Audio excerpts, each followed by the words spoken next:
Hello students, welcome to my YouTube channel V two English classes.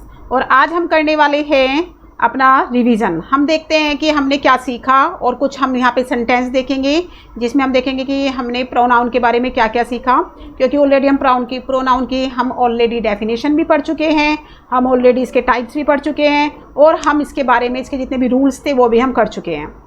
तो इसके बाद अब यहाँ पे आपको कुछ सेंटेंसेस गिवन होंगे जिसमें आपको एरर बताना है। आपको ये बताना है कि इस सेंटेंस के अंदर क्या एरर है और क्यों आया है। तो देख लेते हैं यहाँ पे कुछ सेंटेंस। तो यहाँ पे फर्स्ट सेंटेंस देखते हैं हमें क्या दिख रहा है।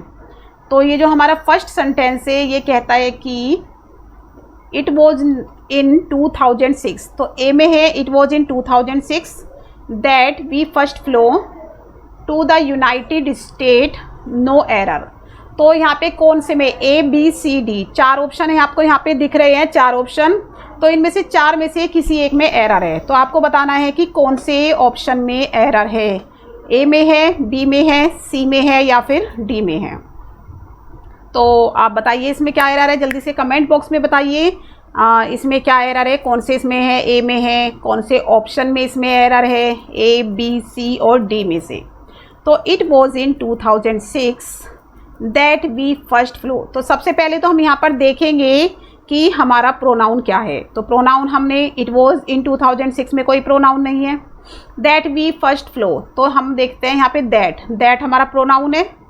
टू द यूनाइटेड स्टेट, और इसमें भी कोई प्रोनाउन नहीं है। तो ये दैट हमें प्रोनाउन दिख रहा है, तो क्या दैट में एरर है? क्या ये दैट यहाँ पर गलत लगा हुआ है? यस, जो यहाँ पर है हमारा बी ऑप्शन में हमें एरर देखने के लिए यहाँ पे मिल रहा है। तो ये जो बी ऑप्शन है इसमें हम क्या करेंगे, यहाँ से हम दैट को हटा देंगे, दैट को रिमूव करके हम यहाँ पे लगा देंगे व्हेन। क्या लगा देंगे? व्हेन। क्यों लगा देंगे? क्योंकि इट वॉज इन 2006 यानी कि ईयर की बात हो रही है, टाइम की बात हो रही है, ये यहाँ पे टाइम की बात हो रही है। तो टाइम के लिए हम किसका यूज़ करते हैं? कब, कि कब हुआ, तो 2006 में हुआ, तो इसलिए हमने यहाँ पे व्हेन का यूज़ किया है। ठीक है, तो नेक्स्ट देख लेते हैं। I was driving under the bridge. मैं ब्रिज के नीचे से ड्राइविंग कर रहा था। As a football hit my window. As a football, जैसे ही एक फुटबॉल ने मेरे विंडो मतलब हमारे विंडो पर हिट किया, मेरे विंडो पर हिट किया। तो विंडो किसकी है? कार की विंडो है, क्योंकि ड्राइविंग कर रहा है तो ऑफिशियली कार की विंडो होगी। तो यहाँ पे देख लेते हैं क्या एरर है, आप बताइए। यहाँ पे I was driving under the bridge, तो I was driving under the bridge जो है, क्या यहाँ पर कोई प्रोनाउन आपको दिख रहा है? क्योंकि हम तो प्रोनाउन के हम तो सेंटेंस कर रहे हैं, तो हम यहाँ पे सबसे पहले प्रोनाउन को ही ढूंढेंगे। तो अभी हम देखते हैं कि जब मैं ब्रिज के नीचे से ड्राइविंग कर रहा था तो एज हमारा यहाँ पे प्रोनाउन है, तो एज को हम हटा देंगे यहाँ से और इसको भी हम किस में चेंज कर देंगे? व्हेन में चेंज कर देंगे। किस में चेंज कर देंगे? व्हेन में चेंज कर देंगे। क्यों? क्योंकि यहाँ पर भी टाइम की बात हो रही है। किसकी बात हो रही है? टाइम की। तो जहाँ पर भी टाइम की बात होती है वहाँ पे व्हेन का यूज़ करते हैं। टाइम की क्यों बात हो रही है? कि जब वो ब्रिज के नीचे से ड्राइविंग कर रहा था, तो जब यानी कि टाइम, जिस टाइम, तो तभी उसको फुटबॉल ने हिट किया, तो टाइम की बात हो रही है, इसलिए यहाँ पर व्हेन आएगा। नेक्स्ट सेंटेंस देख लेते हैं हम। Many a student have passed the IIT examination. Many a students have passed the IIT examination. ठीक है, यहाँ पे अब मैनी आ जो वर्ड है ये हमारा प्रोनाउन है। ठीक है, ये क्या है? हमारा प्रोनाउन। तो मैनी आ क्या है? ये हमारा सिंगुलर प्रोनाउन है, सिंगुलर है। सिंगुलर के साथ हम सिंगुलर वर्ब का ही यूज़ करते हैं। किसका यूज़ करते हैं? सिंगुलर वर्ब का। तो मैनी आ के साथ हमें क्या लगाएंगे? हम हैज़ लगाएंगे, बिकॉज सिंगुलर प्रोनाउन के साथ हम सिंगुलर वर्ब का ही यूज़ करेंगे, इसलिए हैव हमारा एरर कहाँ पे आ गया? बी ऑप्शन में हमें एरर दिख रहा है, तो हैव की जगह पर यहाँ पर हैज़ आएगा। ठीक है, अभी नेक्स्ट देख लेते हैं हम। तो यहाँ पे देख लेते हैं फोर्थ नंबर का सेंटेंस हमारा। It was me who has responsible for the making all the arrangements for the successful completion of his studies. तो यहाँ पे हम पहले तो प्रोनाउन ढूंढेंगे, क्योंकि हम प्रोनाउन की एक्सरसाइज कर रहे हैं। तो प्रोनाउन हमारा यहाँ पे इट है, मी है, हु है यहाँ पे, and responsible for making all the arrangement for the successful completion of his है यहाँ पे। तो एरर हमारा ढूंढते हैं, हमारा कहाँ है, इट वॉज मी। तो अभी हमने जैसे शुरुआत से शुरू किया इट वॉज मी, तो यहीं पर हमें एक एरर दिख रहा है, इट वॉज मी में ही हमें एक एरर दिख रहा है, क्योंकि जब मैंने आपको रूल समझाए थे तो मैंने जब बताया था अगर हमारा सेंटेंस इट से शुरू है, इट से शुरू है हमारा सेंटेंस और साथ में उसकी बी फॉर्म आ रही है, क्या आ रही है, बी फॉर्म, यानी कि इज, एम, आर, वोज, वर, ये सब बी फॉर्म आ रही है, तो प्लस उसके साथ हमारा सब्जेक्टिव केस होगा। यहाँ पे क्या आएगा, सब्जेक्टिव केस आएगा, ना कि ऑब्जेक्टिव केस। तो मी क्या है हमारा, मी हमारा ऑब्जेक्टिव है, तो मी को हम हटा देंगे, मी में हमारे एरर है और इसकी जगह हम लगा देंगे आई। तो it was I who was responsible for making all the arrangements for the successful completion of his studies. तो यहाँ पे आपको समझ में आ गया होगा ये वाला रूल, ये मैं ऑलरेडी सारे जितने भी आपको अगर ये समझ नहीं आ रहे कि ये कहाँ से आए, तो आप मेरी तो आप प्लीज़ मेरी जितनी भी पिछली वीडियो हैं जिसमें भी मैंने आपको रूल समझाए हैं, तो वहाँ जाके आप सारे देख सकते हैं, सारे रूल को समझ सकते हैं और उसके बाद ही इन एक्सरसाइज को आप करें। अगर इन एक्सरसाइज को आप इस वाले जो सेंटेंसेस मैंने यहाँ पे दिए हैं इनको आप रूल पढ़ने के बाद करेंगे तो आपको इजीली समझ में आ जाएगा कि ऐसा क्यों हुआ। तो यहाँ पर मी को हमने हटा दिया है और हमने यहाँ पर आई का यूज़ किया है। तो नेक्स्ट हम देखते हैं यहाँ पर फिफ्थ सेंटेंस। फिफ्थ सेंटेंस में क्या है, I wonder why are you tinkering with the wire, you might get a shock, या फिर नो एरर। तो इसमें क्या होता है कि हमारे पास देखो चार ऑप्शन है, चार ऑप्शन में सबसे पहले हम ढूंढते हैं कि प्रोनाउन कौन कौन से हैं। तो प्रोनाउन हमारा यहाँ पर एक तो आई दिख रहा है हमें, एक हमारा यहाँ पे वाई दिख रहा है, यू भी हमारा प्रोनाउन है एंड यहाँ पे यू भी प्रोनाउन है। तो यहाँ पे जितने भी प्रोनाउन है तो एरर वहीं पर होगा। I wonder why are you tinkering with the wire.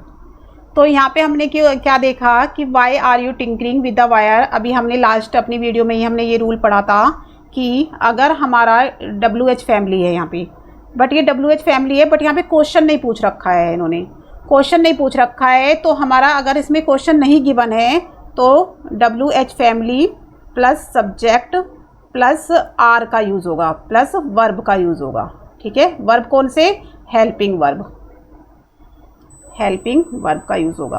तो यहाँ पे वाई यू आर आएगा, क्या आएगा, वाई यू आर। ठीक है, तो यहाँ पे वाई आर यू नहीं आएगा बिकॉज यहाँ क्वेश्चन देखो फुल स्टॉप है, कोई क्वेश्चन नहीं पूछ रखा है। अगर यहाँ पे क्वेश्चन गिवन होता तो WH फैमिली के बाद हम हेल्पिंग वर्ब का यूज़ करते, बट यहाँ पे क्वेश्चन गिवन नहीं है। अगर क्वेश्चन नहीं पूछ रखा है तो हम WH फैमिली के बाद सब्जेक्ट का यूज़ करेंगे, फिर उसके बाद हेल्पिंग वर्ब का यूज़ करेंगे। आई होप ये समझ में आ गया होगा आपको।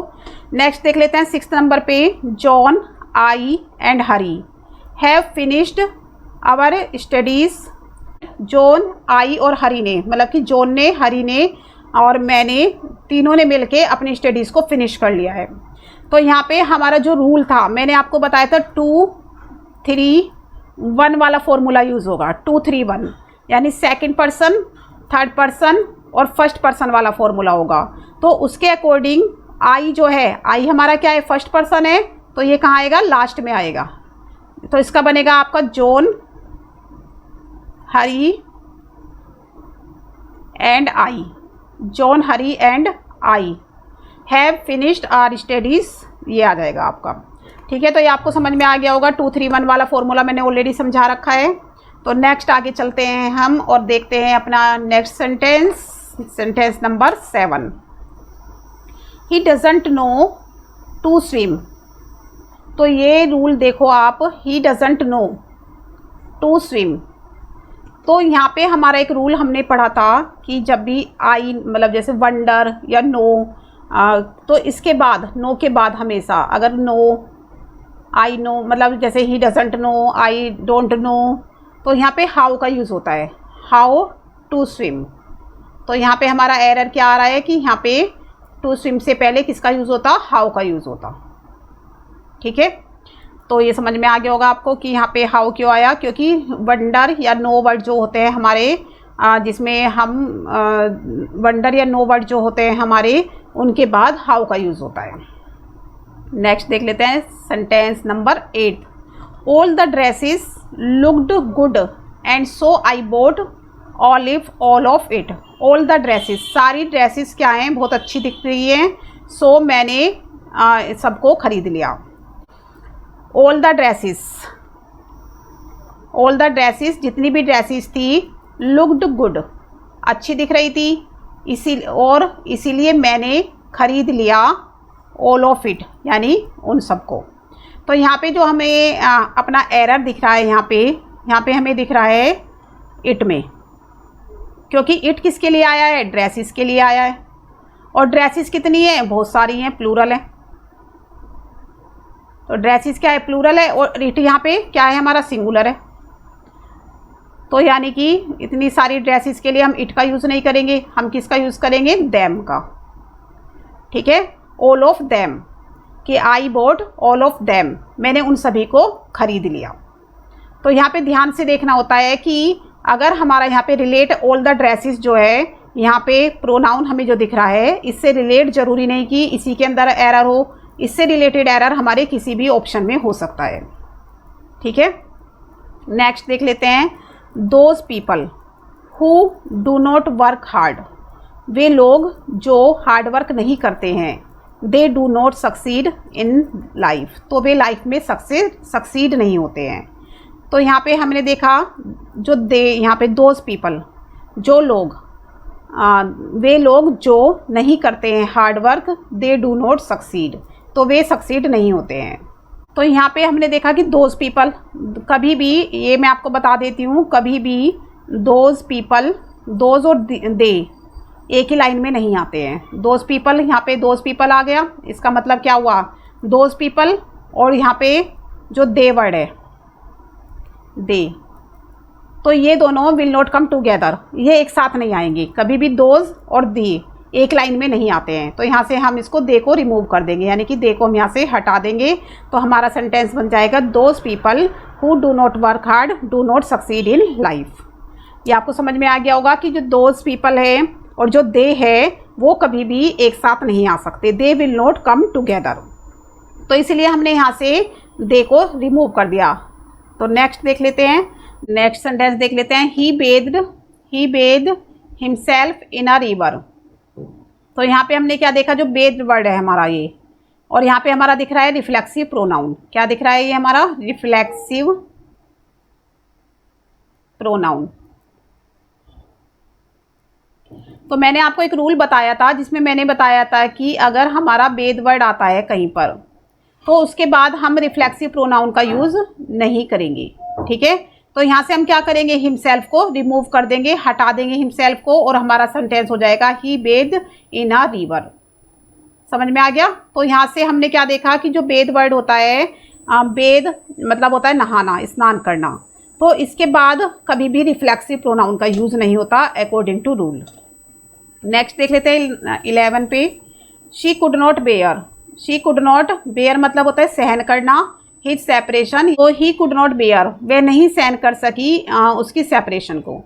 तो मैंने ये बताया था, जो सेपरेशन वर्ड होता है, ये रूल जो मैंने बताया है, यहाँ तो हिज सेपरेशन का यूज़ नहीं होगा, ये अकॉर्डिंग टू रूल। ये रूल मैंने आपको पहले ऑलरेडी समझा दिया है। तो यहाँ पर हिज सेपरेशन का यूज़ नहीं होगा, यहाँ पे होगा सेपरेशन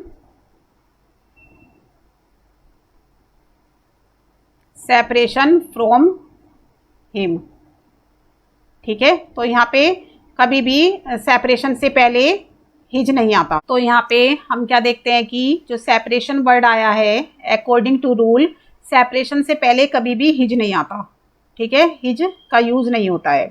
तो यहाँ पे हमारा जो सेंटेंस होगा, एरर जो हमारा यहाँ पर है, तो हम हिज सेपरेशन को यहाँ से हटा देंगे और उसकी जगह पर लिख देंगे हम सेपरेशन फ्रॉम हिम। ठीक है, सेपरेशन फ्रॉम हिम का हम यूज़ कर देंगे। नेक्स्ट है हमारा, if you want this job, अगर तुम इस जॉब को चाहते हो तो you will need his favour. तो सेम आप देख सकते हैं, सेम रूल ही हमारे यहाँ पे फॉलो हो रहा है। हिज सेपरेशन हुआ था जैसे, यहाँ पर ऐसे ही हिज फेवर है। तो जैसे सेपरेशन वर्ड था, ऐसे ही मैंने उस रूल के अंदर ही बताया था कि अगर फेवर वर्ड भी आता है तो उससे पहले हिज का यूज़ नहीं होगा। तो यहाँ पे आ जाएगा, फेवर की जगह पर आ जाएगा यहाँ पे favour from him. Favour from him, you will need favour from him. तो अब यहाँ पे आपको समझ में आ गया होगा कि क्या क्या एरर हमें यहाँ देखने के लिए मिल रहे हैं। तो आइए चलते हैं अपने नेक्स्ट सेंटेंस की तरफ। देख लेते हैं अपना 13 नंबर का sentence. Both of them will not refute the charges, कि उनमें से दोनों ने चार्जेस को, यानी जो चार्जेस थे उनको रिफ्यूट यानी मना नहीं किया।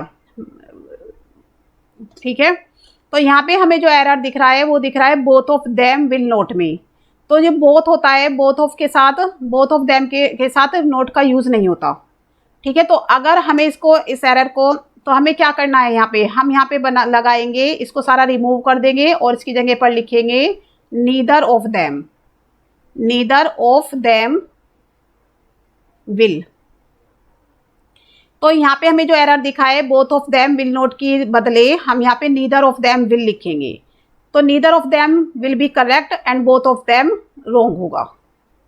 समझ में आ गया होगा आपको ये। नेक्स्ट देख लेते हैं 14 number. She is a kind of women. तो यहाँ पे हमने देखा कि वह एक बहुत ही दयालु महिला है। whom everybody knows, जिसको हर कोई जानता है। तो यहाँ पे हम क्या करेंगे, whom का यूज़ नहीं करेंगे। यहाँ पे हमारा whom में एरर है, हम यहाँ पे यूज़ करेंगे who का। ठीक है, तो she is kind of women who everybody knows, जिसको हर कोई जानता है। तो हमें जो एरर है वो शुरू में ही मिल गया है, सेंटेंस के बी ऑप्शन में मिल गया है हमें यहाँ पर। तो whom की जगह पर यहाँ पर who का यूज़ होगा। क्यों? क्योंकि सब्जेक्ट ऑफ द वर्ब के लिए यूज़ हुआ है। ये मैंने आपको बता दिया था कि who का use subject of the verb के लिए होता है और whom का use object of the verb के लिए होता है। नेक्स्ट हम देख लेते हैं 15 नंबर का जो हमारा सेंटेंस है। The master did not know who of the servants. तो यहाँ पे भी मैंने ये रूल आपको बताया था, broke the expensive dinner set. तो मास्टर को नहीं पता था कि मतलब सर्वेंट में से किसने इस एक्सपेंसिव डिनर सेट को ब्रेक कर दिया, ब्रोक कर दिया यहाँ पे। तो यहाँ पे हम क्या देखते हैं कि हमें कहाँ पे एरर देखने के लिए मिल रहा है। यहाँ पे जब हमें बहुत सारे में से, यानी कि दो से ज़्यादा में से एक को चुनना हो, जब हमें दो से ज़्यादा में से किसी एक को चुनना हो तो हम हु का यूज़ नहीं करते हैं, तो हम यूज़ करते हैं विच का। किसका यूज़ करते हैं? विच का। तो अभी ये जो सेंटेंस बनेगा हमारा कुछ इस तरह से बनेगा कि the master did not know which of the servants broke the expensive dinner set. जब मैंने आपको यहाँ पे सारे प्रोनाउंस के रूल लिखवाए थे तो तब मैंने आपको बता दिया था कि जब हमें दो से ज़्यादा चीज़ों में से किसी एक को चूज़ करना होता है तो हम वहाँ पर हु का यूज़ नहीं करते, तब हम वहाँ पे हम विच का यूज़ करते हैं। ठीक है, किसी भी पर्सन के लिए। तो आई होप आपको ये समझ में आ गए होंगे सारे क्या क्या इसमें एरर थे और क्या क्या इसमें प्रॉब्लम्स थी यहाँ पे, जो कि हमने सोल्व कर ली हैं। तो इस तरह के ही सारे जो भी क्वेश्चंस हैं वो आपको एग्जाम में देखने के लिए मिलेंगे। सेम यही पैटर्न आपको देखने के लिए मिलेगा। तो नेक्स्ट क्लास में भी हम कुछ और क्वेश्चंस करने वाले हैं, कुछ और सेंटेंस हम करने वाले हैं, उनमें से एरर ढूंढने वाले हैं। तो आई होप आपको ये वीडियो पसंद आई होगी। अगर आपको ये वीडियो पसंद आई हो तो प्लीज़ आप मेरी वीडियो को लाइक करें, शेयर करें और मेरे चैनल को सब्सक्राइब करें। कमेंट बॉक्स में कमेंट करके ये बताएं कि आपको और भी सारे एक्सरसाइज चाहिए या नहीं चाहिए। अगर आपको और सेंटेंस चाहिए तो मैं आपको अब मेरे डिस्क्रिप्शन बॉक्स में एक PDF प्रोवाइड कर दूंगी, जहां पर जाकर आप अपनी रिवीजन कर सकते हैं और अपने जितने भी आपके सेंटेंस हैं उनको सोल्व कर सकते हैं, उनमें एरर को ढूंढ सकते हैं। तो thank you for watching this video.